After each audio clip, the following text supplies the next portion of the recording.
राज्य माझा न्यूज आपल्या हक्काची डिजिटल वाहिनी।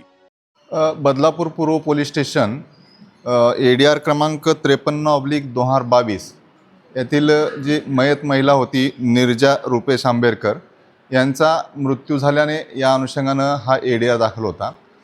सदरचा ADR हा 2022 साली दाखल होता आणि त्यामध्ये ADRचा तपास केल्यानंतर त्याच्यामध्ये कोणाचाही संशय आक्षेप नसल्याकारणाने आणि वैद्यकीय अभिप्रायाच्या अनुषंगानं तो ADR समरी केलेला होता।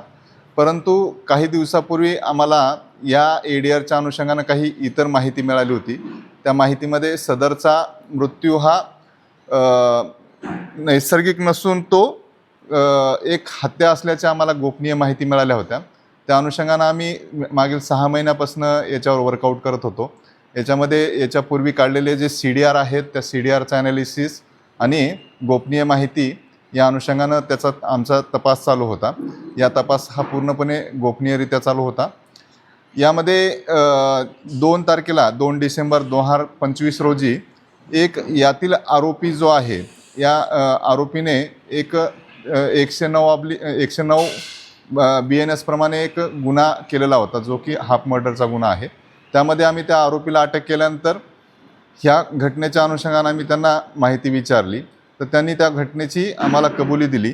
कबुली दिल्यानंतर आम्ही त्या पूर्ण आमच्याकडे जे असलेले पुरावे आणि या हा आरोपी सांगत असलेल्या गोष्टी यांचं पूर्ण मॅचअप केल्यानंतर आम्ही एका निर्णयाप्रत आलो होतो की याच्यामध्ये निश्चितच त्या महिलेचा हा नैसर्गिक मृत्यू नसून तो मर्डर असल्याची आमची खात्री झाल्याने आम्ही सदरचा गुन्हा दाखल केलेला आहे।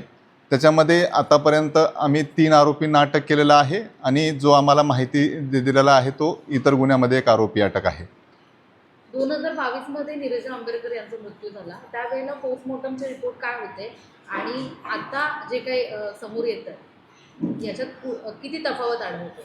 नाही, आधीचे जे पोस्टमॉर्टम रिपोर्ट झालेले होते त्या रिपोर्टचा आम्ही अजून अभ्यास चालू ठेवलेला आहे। त्याच्यामध्ये त्यांचे जे तज्ज्ञ आहेत त्या तज्ज्ञांकडे त्या अनुषंगाने आम्ही क्युरी करणार आहोत आणि त्याच्यामध्ये जे दिलेलं रिझन आहे त्या रिझनच्या अनुषंगाने सुद्धा आमचा तपास चालू आहे।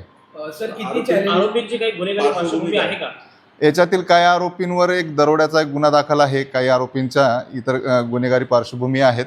त्या अनुषंगाने सुद्धा आमचा अजून पुढील तपास चालू आहे।